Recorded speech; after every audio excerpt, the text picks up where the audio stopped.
Баткен Лейлектин шарты оор, жери таштак. Ошол жерде эгерде Саркент суусу канал аркылуу өткөрүлсө, 100 миңдеген гектар жерлер өздөштүрүлүп, элге иш болот. Үчүнчүсү, чек арада элди сактап калыш үчүн биринчи тынчтыкты камсыз кылыш керек болсо, экинчиси ошол жердеги жаштарга, аялдарга мындай жумуш орундарын камсыз кылып, инфраструктураны күчөйтүрүү керек.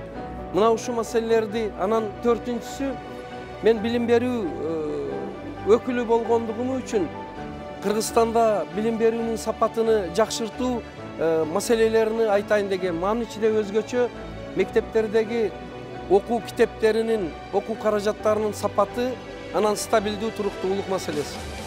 Биздин 18-19 үй бүлөлүк дарыгерлер тобу авариялык абалда. Ушуну бюджеттин эсебинен ремонттон өткөзүп, типтүү имаратка айландырып берсе деген пландарыбызды алып келдик. Тротуарыбыз жок. Башынан аягына жер тротуар жасап берсек деп ойлогонбуз. Анткени биз жака машиналар көп өтөт, эс алуучу жерлер бар.